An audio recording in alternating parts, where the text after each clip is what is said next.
escucharemos 3 temas de meditación dados por el padre Alberto Ezcurra en el retiro para varones realizado en el Seminario de Paraná el 10 de mayo de 1981. Cristo muere en el Gólgota, Cristo en el sepulcro y Cristo resucitado. Luego, una práctica de formación sobre la confesión.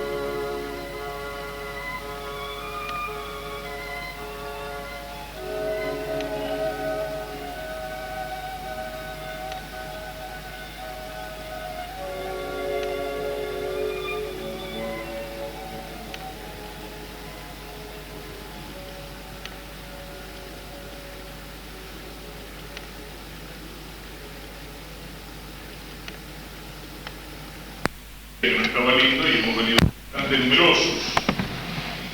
Creo que es un buen comienzo para los retiros de este año. El padre Jorge Benson, a que muchos de ustedes conocen de los retiros, decía otra vez que en La Paz comenzaron el mes pasado y creo que hoy también se hacía el encuentro para hombres y para jóvenes. El mes pasado han tenido casi 120 entre hombres y jóvenes en la capilla de Fátima, en La Paz. Así que, gracias a Dios, esto es algo que se va extendiendo en la diócesis.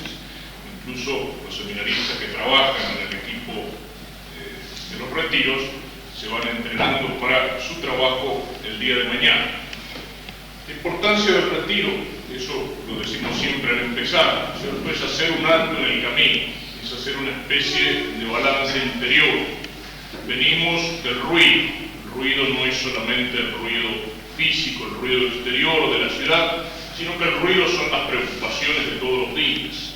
La vida de todos los días va llenando la cabeza con muchas cosas que a veces nos dejan poco tiempo para pensar. Preocupaciones del trabajo, las preocupaciones de la familia, las preocupaciones económicas, las preocupaciones de la casa, de esto, del otro. Y muchas veces vivimos sin pensar, digamos, para qué vivimos, sin tener tiempo a veces para hacer un poco de silencio interior, sin tener tiempo para el encuentro con Dios un poco en el silencio. Entonces, incluso cuando tratamos de vivir como cristianos, a veces nuestra oración se hace un poco apurada, en algún momento se puede hacer rutinaria, podemos a lo mejor repetir nuestras oraciones, pero necesitamos algún momento de silencio.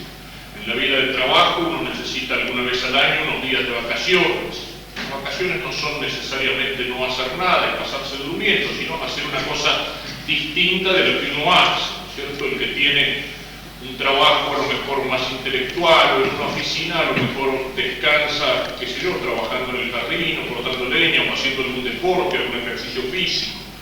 En la vida de negocios de vez en cuando hay que parar para hacer un balance, a ver cómo van las cosas. En nuestra vida espiritual eso es también muy importante. O sea, un alto en el camino, un día en el cual podemos tener un poco más de silencio interior, en el cual podemos reflexionar un poco, en el cual podemos rezar en silencio delante de Dios. Por eso es importante tratar de aprovechar estos días de retiro. Cuando uno ha hecho ya algún tipo de retiro, los ejercicios ignacianos, algún cursillo, algún tipo de retiro más largo, estos días de silencio le sirven ¿para qué? Le sirven para renovar lo que uno vivió durante esos días de acercamiento a Dios, para volver a meditar sobre las mismas verdades, para renovar los propósitos que a lo mejor hicimos con el entusiasmo del retiro y que después se nos han ido gastando, o que a lo mejor no los hemos cumplido, nuestros propósitos de reforma de vida, por ejemplo. Para el que no ha hecho a lo mejor un retiro más largo, estos retiros mensuales les sirven de preparación, o sea, son un poco como el aperitivo que le despierta las ganas de un almuerzo más sustancioso. O sea, en estos retiros mensuales se tiene que ir despertando la conciencia de la necesidad de un alto en el camino un poco más largo, de un retiro que nos permita enfocar las cosas más en serio, más profundamente en nuestra relación con Dios.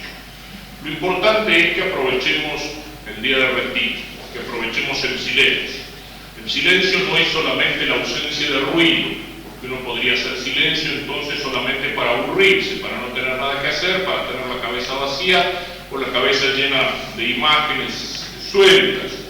El silencio es un lugar donde uno tiene que preparar el encuentro con Dios. El silencio es más que nada dejar de costado las preocupaciones. Como decíamos, las de la vida diaria, las del trabajo, las de la familia, los problemas que tenemos, todo eso dejarlo de costado en algún momento y ubicarnos en presencia de Dios. Aprovechar el retiro con espíritu de oración. ¿Y la oración cómo puede ser? Hay distintas formas de oración con las cuales podemos aprovechar el retiro. Hay una oración que es aquella en la cual hablamos a Dios con aquellas formas que aprendimos, a lo mejor desde chicos en el catecismo, con aquellas oraciones que el mismo Señor nos ha enseñado, como el Padre Nuestro, el Ave María, el rezo del Rosario. Hay una oración que es tomar algún libro, o tomar algún pedazo del Evangelio, leerlo un poco despacio, hacer algún momento de silencio, ver qué es lo que eso me dice, qué es lo que eso me sugiere. Esa es otra forma de oración. Una lectura meditada que deja momentos de silencio y donde encuentro una idea que me ayuda, una palabra que me da un poco de luz, me quedo ahí como rumiando. La oración es un poco como una forma de rumiar las cosas. Hay otra forma de oración que es el tomar alguna imagen del Evangelio, algo de la vida de Jesús y contemplarla, a lo mejor sin querer pensar demasiado, como si estuviéramos viendo en el cine, por ejemplo. No sé si ustedes han visto aquellas películas de la Cruzada de Oración en Familia, por ejemplo, donde se muestran los misterios del Rosario. Uno puede presentarse la escena y ponerme ahí como contemplando la escena, ver qué es lo que hace el Señor, ver qué es lo que dice, ver qué hacen las personas que están ahí. Para uno en el cual trabaja a lo mejor más la imaginación o la sensibilidad, es una buena forma de oración y es lo que llama San Ignacio la contemplación, contemplar las escenas del Evangelio. Hay otra oración que consiste en hacer silencio, sobre todo si uno se ubica en la capilla en presencia del Señor que está en la Eucaristía.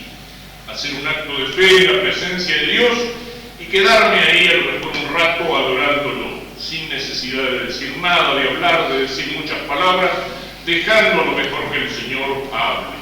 Y el Señor habla en silencio.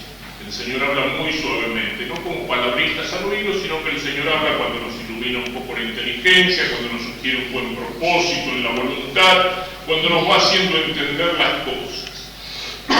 La oración en silencio es una cosa importante. El silencio puede ser una forma de comunicación.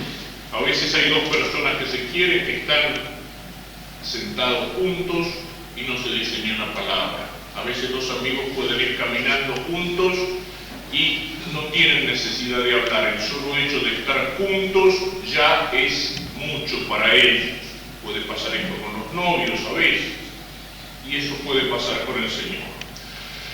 Aquel campesino que contaba el cura de Ars, que lo encuentra en la iglesia, y pasaba a veces ratos largos sentado allí en los bancos de la iglesia, y le pregunta qué es lo que hace allí, y le dice, señalando hacia el sagrario, yo lo miro y él me mira. Eso también es una forma de oración.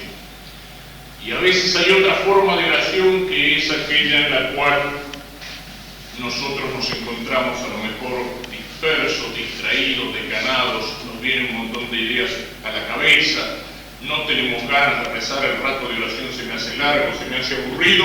Bueno, también de ahí puedo sacar una forma de oración, que es lo que llama algunos la oración de pobre.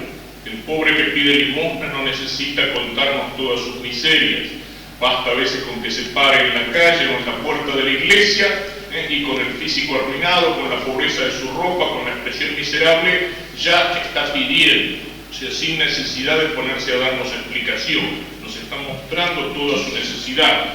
A veces también nuestra oración puede ser así. Yo me ubico delante del Señor y le digo, mira Señor, no tenía ganas de venir, tuve que hacer un esfuerzo esta mañana para levantarme, en este momento tengo ganas de salir disparando y no se me ocurre nada que decirte, pero sin embargo Señor, acá estoy. ¿Cuántas veces podemos hacer eso? Incluso a veces en la misa. Cuando nuestro cumplimiento de la misa nos encuentra por ahí desganados y con ganas de cualquier otra cosa. Señor, acá estoy. Estoy como si fuera un banco de la iglesia, un banco de la capilla. Con la diferencia que el banco, a pesar de que tiene 4 patas, no puede disparar y yo sí puedo salir disparando. Y sin embargo, Señor, me quedo delante tuyo. esa conciencia de nuestra pobreza delante de Dios, ese reconocimiento de nuestra miseria, de nuestra nada delante de Dios, ya es una forma de oración. Cada uno tiene que ver, tiene que ir descubriendo cuál es la forma de rezar que a uno le ayuda. ¿De qué manera puedo hablar con Dios? Con las oraciones ya hechas, con mis propias palabras, leyendo despacio algo y deteniéndome a rumiarlo un poco. Puedo rezar en silencio, puedo ponerme delante de Dios en situación de pobre. Vamos, esto es lo que más importa en el retiro, ¿no es cierto? O sea, es el trabajo de ustedes. Siempre digo yo que lo que da el predicador en las pláticas es una ayuda, sugiere algunas ideas, nos pone delante de algunas imágenes, nos da algunos pensamientos. Pero el retiro no son clases donde venimos a aprender cosas nuevas, el retiro no son conferencias que venimos a escuchar pasivamente, sino que son materiales que después nosotros tenemos que trabajar. O sea, lo más importante en el retiro es cómo aproveche cada uno de ustedes el momento de meditación, el momento de oración, el momento de silencio. Vamos a tratar de relacionar este retiro con el tiempo litúrgico que estamos viviendo, es decir, con el tiempo de la Pascua, con el tiempo de la resurrección del Señor. Y eso va a ser un poco durante el día de hoy nuestro tema de meditación. San Ignacio le da mucha importancia al ambiente para las meditaciones. San Ignacio dice, cuando meditamos sobre el infierno, sobre la muerte, más vale ubicarse en una sala, en un lugar más recogido, incluso un poco más oscuro. Las meditaciones de alegría, como la contemplación para alcanzar amor, más vale hacerlas en un lugar luminoso, incluso afuera, paseando por el campo. El día de hoy no es que ayude mucho para meditar sobre la resurrección, pero sin embargo vamos a tratar de hacerlo. Y podríamos partir, digamos, del día de hoy, o sea, del ambiente, para introducirnos en el tema de la resurrección a través de tres imágenes o de tres escenas. Cada una de estas imágenes o estas escenas tiene que sugerirnos un poco, si la pensamos, incluso hasta un estado de ánimo determinado que nos ayude después a entender mejor lo de la resurrección. Y la primera de las escenas que podemos mirar a contemplar es Cristo en la cruz. O sea, Cristo muriendo en la cruz. La segunda de las escenas es Cristo en el sepulcro, y la tercera escena o imagen es Cristo resucitado. Si las quisiéramos poner, como decía recién, en relación con el ambiente, vamos a buscar tres tipos de ambiente, o sea, el negro, la oscuridad, el gris y la luz. La primera de las escenas, mirar a Cristo muriendo en la cruz. Lo podemos hacer en el Evangelio, lo podemos hacer mirando un crucifijo, lo podemos hacer con nuestra imaginación, que conoce suficientemente la escena. Cristo que muere en la cruz. ¿Por qué pongo el color, el negro? La oscuridad. La oscuridad es física sobre el Calvario. Si miramos el monte Calvario, a las 3 de la tarde, cuando Cristo muere en la cruz, podemos ver sobre ese monte que eran 3 cruces, la de Cristo en el medio, la de los 2 ladrones, los cuerpos allí en la cruz, y a esa hora se oscureció el sol y las tinieblas cubrieron la tierra, dice el Evangelio. Y esas tinieblas que cubren la tierra no son solamente tinieblas físicas, no es solamente el sol del cielo que se oscurece, sino que significa mucho más que eso. En la Escritura y sobre todo en San Juan, la luz y las tinieblas tienen un valor no solamente de oscuridad o de luz física, sino de oscuridad o de luz espiritual. Todo el Evangelio de San Juan se resume en ese prólogo donde nos dice el verbo era la luz que viene a este mundo, y las tinieblas no recibieron a la luz. Y toda la vida cristiana aparece como esa lucha entre la luz que viene de Cristo, la luz de la verdad, la luz del bien, la luz de la gracia, y la oscuridad del error, la oscuridad de la mentira, la oscuridad del pecado, la oscuridad de la ignorancia. La oscuridad como algo que es propio de ese espíritu al que se llama el espíritu de las tinieblas. Fíjense que San Juan en su Evangelio no es el que más se preocupa por poner los detalles históricos, fechas, lugares, incluso a veces por ahí cambia un poco el orden de las cosas. Lo que le importa es aquello que Cristo dice, Cristo hace, y no una crónica minuciosa como un diario. Y sin embargo San Juan tiene algunos detalles temporales que son iluminadores, ¿cierto? Uno es el de su primer encuentro con Cristo, cuando le pregunta tímidamente, Señor, ¿a dónde vives? Y entonces Cristo le dice, venid y lo veréis. Permanecieron toda la tarde con él, dice, eran como las 4 de la tarde.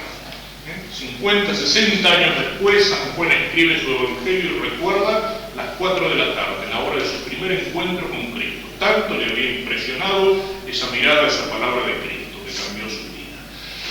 Cuando describe a Judas que sale durante la última cena,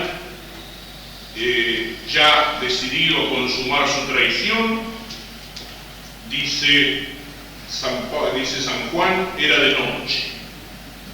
No es que le importe el horario en lo que eso ocurre, aparte podríamos decir, si era una cena, lógico, era de noche, porque lo pone en el Evangelio.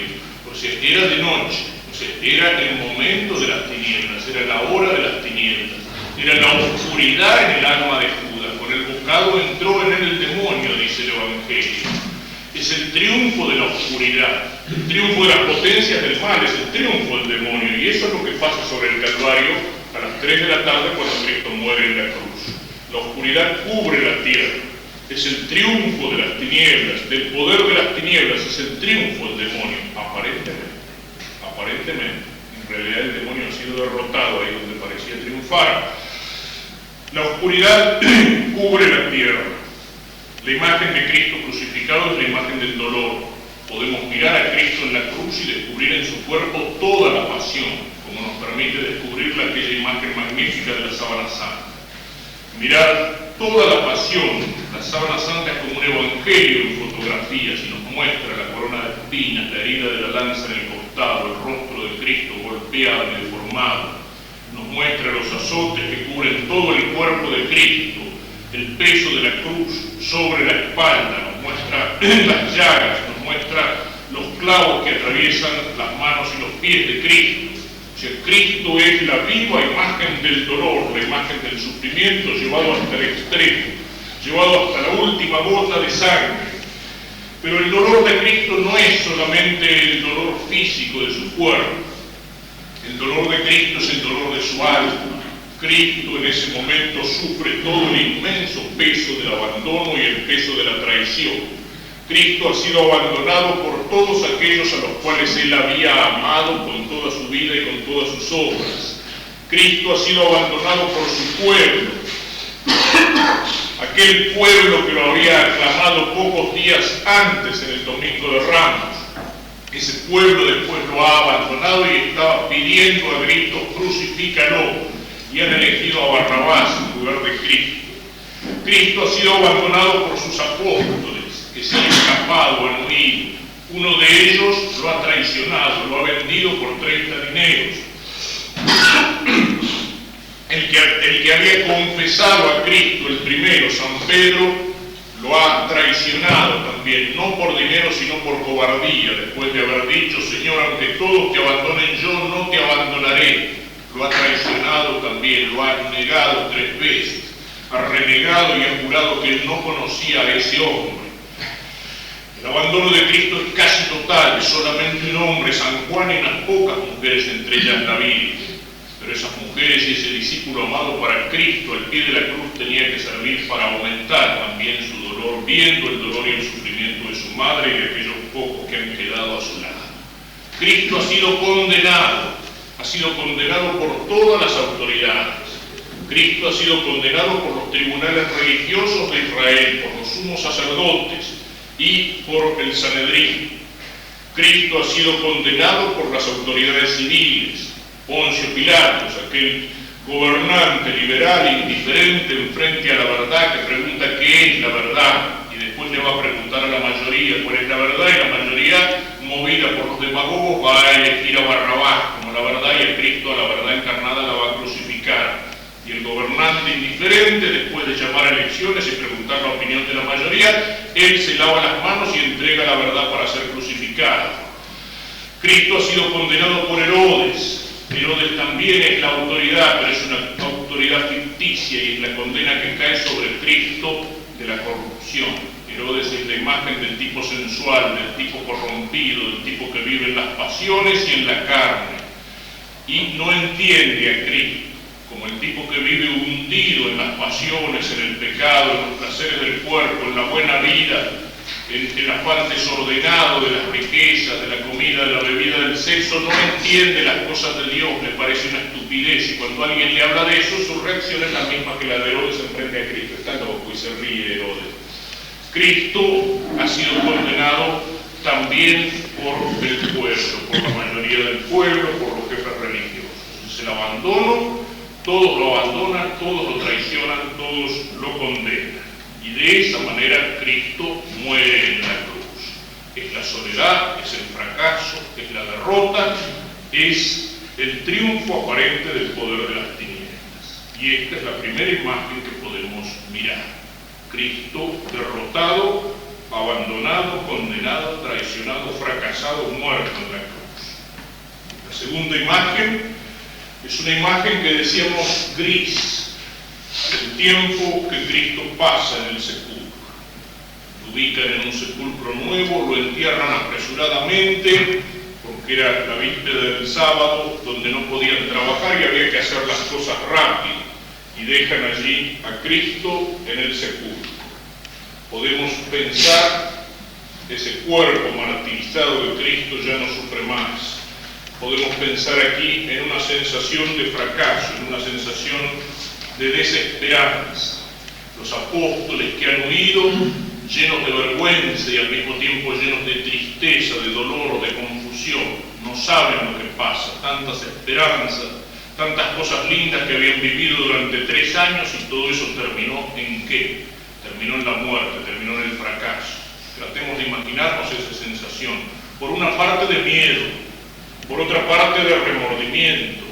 Se dan cuenta que han huido, que lo han dejado solo a Cristo, han visto hasta dónde llegaba la cosa, a lo mejor no esperaban que fuera tanto. Esa sensación de vergüenza llega en alguno de ellos hasta la desesperación, en Judas. Judas se da cuenta de que ha traicionado. Judas a lo mejor no pensaba que la cosa iba a terminar así, pensaría que Cristo podía ser un milagro, que Cristo podía cambiar de golpe el curso de los acontecimientos, y ha visto hasta dónde llega su traición. Reconoce su pecado, Judas, en ese sentido se arrepiente, tira las monedas a los pies de los sacerdotes de los judíos, pero sin embargo le falta la confianza en el perdón. Si Judas hubiera confiado en el perdón de Cristo, Cristo lo hubiera perdonado, pero Judas se desesperó. ¿Cuántas veces escuchamos esto? A veces, quienes tienen ciertamente por ahí grandes pecados, pero aquel que dice, yo he hecho demasiadas cosas, yo he sido demasiado malo, mis pecados son demasiado grandes para que Dios me los pueda perdonar. La desesperación que es la desconfianza en la misericordia de Dios. Y esa aparente humildad no es humildad, es soberbia. Es decir, mi pecado es más grande que la misericordia de Dios. No hay ningún pecado, ninguna falta, ningún crimen, por más horrible que sea más grande que la misericordia de Dios.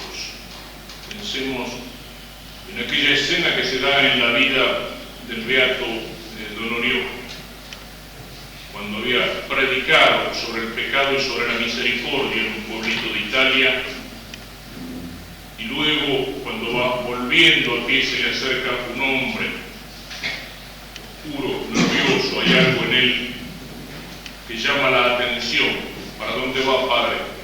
Voy para tal lado. Yo también voy para allí. ¿Puedo ir con usted? Seco, nervioso.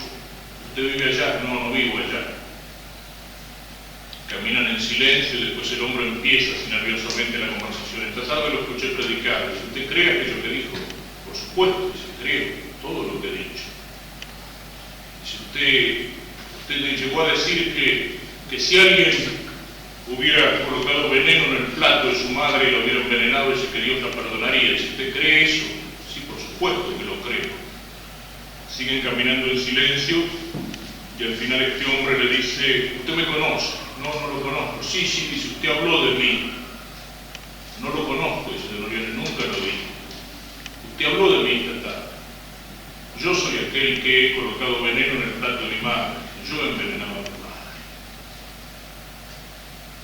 Y terminó en lágrimas y recibió el perdón de Cristo a través del sacerdote. O sea, no hay ningún crimen, por más grande que pueda ser, por más que pueda horrorizarnos, que sea mayor que la misericordia de Cristo. El crimen de Judas es enorme, y sin embargo Cristo lo hubiera perdonado, pero él no creyó en el perdón, y se desesperó y se ahorcó.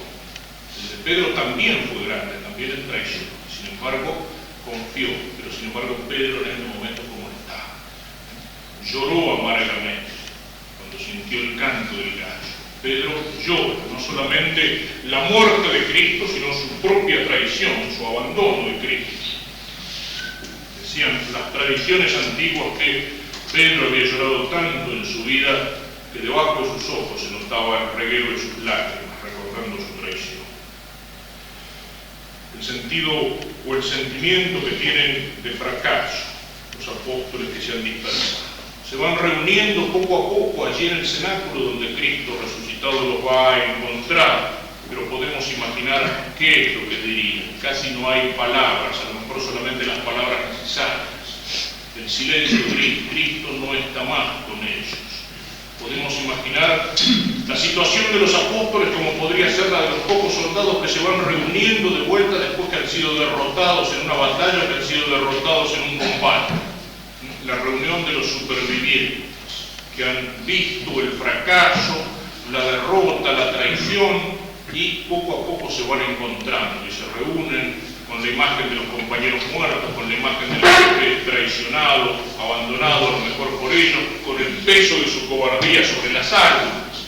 Podemos imaginarlo en una imagen a lo mejor menos heroica, pero también real, qué sé yo, los jugadores que vuelven al vestuario después de un partido donde han sido tremendamente derrotados, y han sido derrotados por su inepcia, por su fracaso, por no haberse preparado bien, a lo mejor porque alguno de ellos se vendió al adversario, y se encuentran después del partido. O sea, ese estado de ánimo.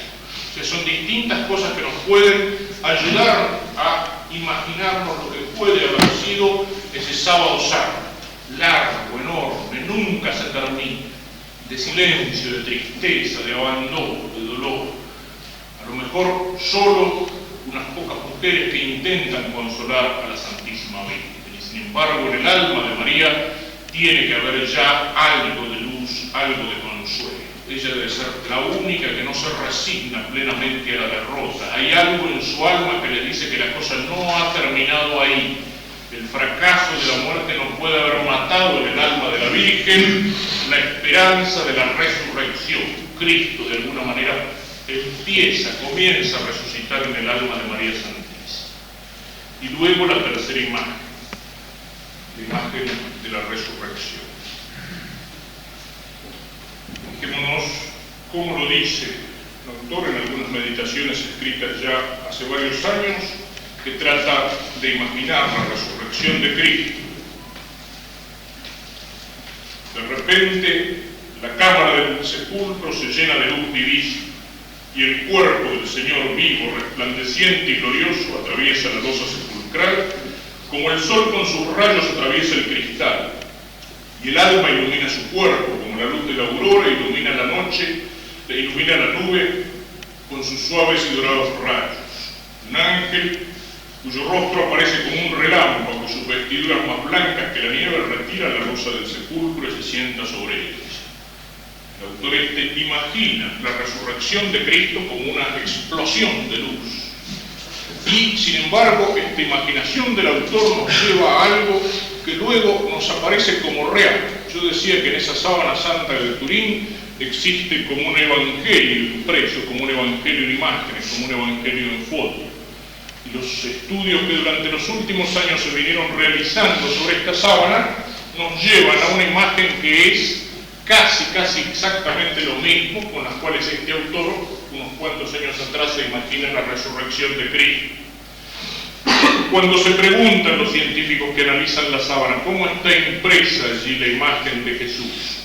Tradicionalmente se pensaba que la imagen de Jesús se había impreso por los ungüentos, por los perfumes con que untaban el cadáver, o por las mismas emanaciones del cuerpo muerto.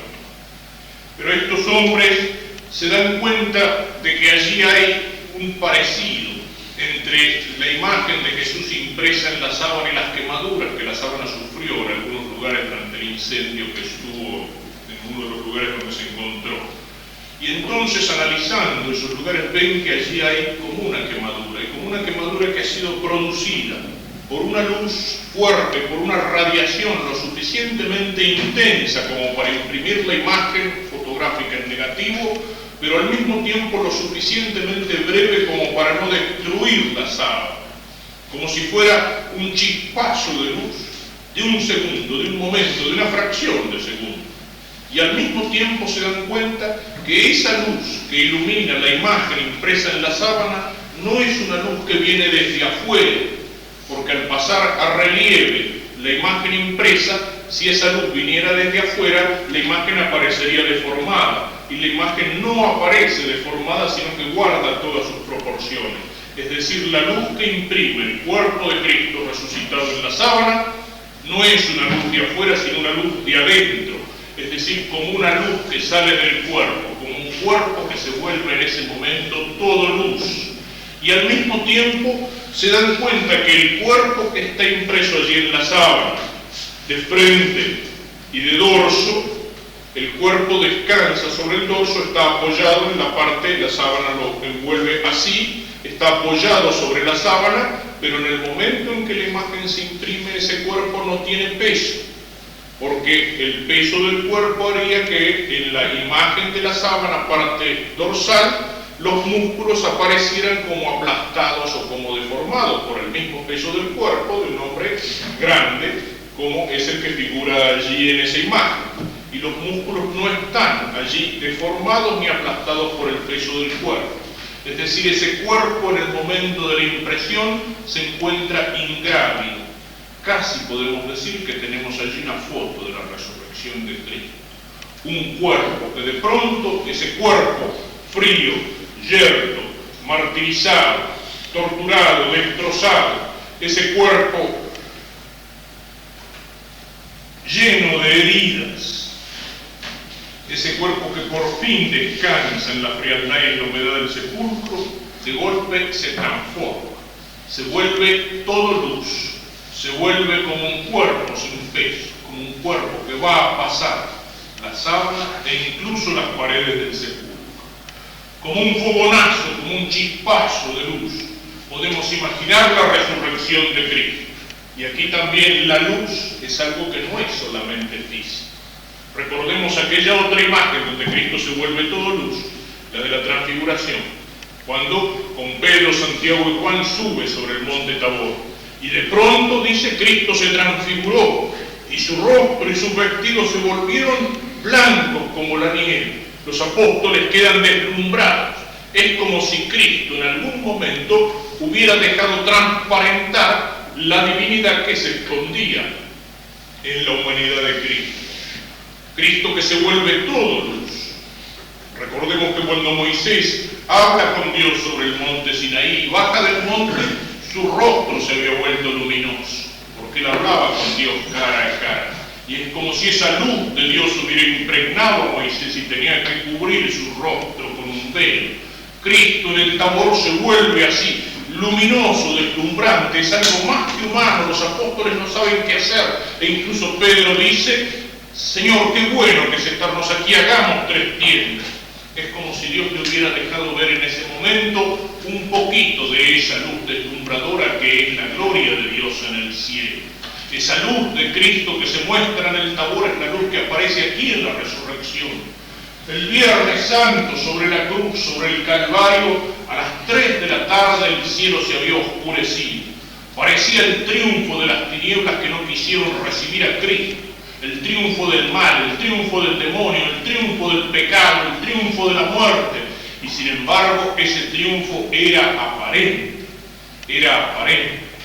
Nuestra fe cristiana no es como el pensamiento de los maniqueos que imaginaban también esta lucha de la luz y de las tinieblas, pero la imaginaban como si hubiera dos dioses igualmente poderosos, un dios del bien y un dios del mal, y que esos dos dioses iguales se enfrentaran a lo largo de toda la historia en una lucha indefinida o en una lucha cuyo éxito podía ser dudoso, cualquiera de los dos podía triunfar. Nosotros sabemos que no es así. Nosotros sabemos que el príncipe de las tinieblas, nosotros sabemos que el diablo, si bien es un ángel caído, pero una naturaleza angélica poderosa y fuerte para el mal ahora, como antes podía ser fuerte para el bien y para la gloria de Dios, nosotros sabemos que no es igual a Dios. Nosotros sabemos que no. Nosotros sabemos que, como decían en la Edad Media, el diablo es el mono de Dios. Como el mono imita al hombre, el diablo imita a Dios y trata de ponerse en el lugar de Dios y trata de reinar y de aparecer como Dios, pero en el fondo, como el mono cuando imita al hombre, las cosas que hace le salen una caricatura. Y en el diablo hay mucho de trágico, de tremendo, de perverso, de oscuro, pero en el diablo también hay mucho de ridículo.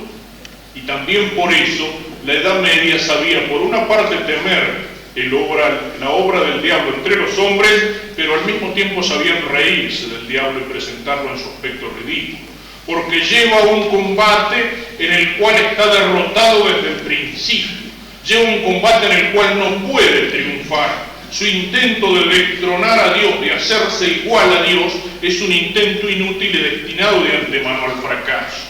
El triunfo de la muerte, del demonio, del poder de las tinieblas del Viernes Santo es un triunfo aparente. Incluso en esa cruz donde parece que el diablo ha triunfado y ha derrotado a Cristo, ahí ha sido derrotado el diablo. Ha sido derrotado porque ha condenado al justo, porque cargando todo el peso y el dolor y el castigo del pecado sobre las espaldas de Cristo, se equivocó y condenó al justo. Cristo murió en nuestro lugar, Cristo cargó sobre sus espaldas con la cruz todos nuestros pecados, y al morir Cristo en la cruz venció la muerte, y al cargar sobre sus espaldas de inocente nuestros pecados, venció al pecado, y Cristo ganó el juicio, y Cristo ganó el combate en esa misma cruz donde parecía que había sido derrotado. El triunfo de la oscuridad, de las tinieblas, del mal y del demonio puede parecer en algún momento un triunfo total, puede parecer un triunfo absoluto, puede parecer que Cristo ha sido derrotado, puede parecer que la verdad ha sido derrotada, puede parecer que el bien y que la justicia han sido derrotados, puede parecer que las tinieblas han rechazado definitivamente la luz en ese combate que viene desde el principio de los tiempos. Y sin embargo, el triunfo del mal siempre es aparente. Y el triunfo definitivo de la verdad, de la justicia, del bien, de la vida, de Dios, de la luz, es un triunfo seguro, es un triunfo cierto, es un triunfo cierto. Y esto es algo, tal vez lo primero que nos puede decir la resurrección de Cristo. Muchas veces en nuestra vida, en la vida de cada uno de nosotros, en la sociedad en que vivimos, e incluso en la iglesia de Cristo, puede parecer que triunfan las tinieblas, que triunfa la oscuridad, que triunfa la mentira, que triunfa el error. Y esto no es algo tan lejano. En nuestra vida podemos haber tenido muchas veces la experiencia, como Cristo, del fracaso, del sufrimiento, de la derrota. Muchas veces puede haber vencido la tiniebla en nosotros, la tiniebla del pecado, la tiniebla de la ignorancia. Muchas veces se puede haber oscurecido nuestra inteligencia, caminando por el camino del error. Muchas veces puede haber cedido nuestra voluntad y podemos habernos hundido en el pecado, en el vicio, podemos habernos apartado de Cristo. Incluso a veces con la mejor voluntad de servir a Dios, pero a veces esa voluntad nuestra es floja, es débil. Y hemos tropezado, y hemos caído, y hemos hecho buenos propósitos y después los hemos abandonado, y hemos traicionado a Cristo a lo mejor. Y sin embargo, si confiamos en la gracia de Cristo, en la fuerza de Cristo, esas derrotas nunca son definitivas. Y lo mismo que lo decimos en el interior de cada uno de nosotros, lo podemos decir en la sociedad que vivimos y lo podemos decir en la iglesia que vivimos, en la iglesia de Cristo. En la sociedad en que vivimos, ciertamente muchas veces puede puede aparecernos, y ciertamente de un modo especial en nuestros tiempos, puede aparecer esa oscuridad que triunfa el Viernes Santo sobre el Calvario, donde Cristo está muriendo. Una sociedad donde los hombres vuelven las espaldas a Dios. Un mundo donde la mitad de ese mundo es oficialmente ateo por razón y por decreto de Estado, y donde en nuestro occidente llamado cristiano, tantos que se llaman cristianos de nombre no se portan y no viven como cristianos y viven en la tierra como si Dios no existiera. Una sociedad donde hay tanta mentira, tanto engaño, tanta falsedad, tanto error que penetra, tantas cosas que corrompen, una sociedad donde por tantos lados vemos los síntomas de la disgregación, de la injusticia, donde se enfría la caridad, donde se apaga la luz de la verdad. Y sin embargo, el triunfo de las tinieblas es aparente, incluso a veces mismo adentro de la Iglesia. Toda la crisis de los últimos años que hemos vivido, todavía de alguna manera la seguimos viviendo, y que Pablo VI definió una vez como diciendo que por alguna grieta se ha colado en el tierra del templo de Dios el humo de Satanás, el humo que es el signo de la oscuridad, apostasía, la confusión, un intento de hacer un cristianismo falsificado, un cristianismo diluido, un cristianismo falso, la apostasía, el error que entra, todos los intentos de darnos un cristianismo que no es el de Cristo, de desfigurar por un lado, por otro, de una manera o de otra la imagen de Cristo. Y sin embargo, el triunfo del poder de las tinieblas es aparente. A la larga, la victoria es de Cristo. Y donde más fuerte parece que se hace la oscuridad, nosotros tenemos que pedirle a Dios la gracia de conservar en nuestro corazón, como la Virgen Santísima, la esperanza en el triunfo, la esperanza en la victoria, no por nuestras solas fuerzas humanas, sino por la gracia y por el poder de Dios, conservar la esperanza como una pequeña chispa de luz. Durante todo este momento de oscuridad, negra o gris, dolor, derrota, muerte, sensación de fracaso, de amargura durante el Sábado Santo, la única luz que se mantiene encendida como una chispa pequeña es la esperanza que nadie puede arrancar del corazón de María. Y esa luz es la que en la madrugada del domingo de resurrección se va a hacer ese fogonazo de Dios, ese triunfo, esa victoria de la luz sobre las tinieblas. Y esto tiene que ser para nosotros la primera consecuencia que podemos sacar de estas tres escenas. La confianza, el ánimo, la fortaleza, la esperanza en que el triunfo de las tinieblas en el alma de cada uno, en la sociedad en que vivimos, en la patria, en la iglesia, solo puede ser aparente, y que el triunfo, que la victoria definitiva es siempre de Cristo, y pedirle gracias al Señor para que nos ayude a seguirlo, a mirar su luz en medio de la oscuridad, en medio de las tinieblas, ser fieles a la luz, conservar en nosotros la esperanza. La resurrección de Cristo tiene que ser entonces, en primer lugar para nosotros, una esperanza de victoria, que nos infunda fortaleza y ánimo, incluso en los momentos más oscuros de nuestra vida.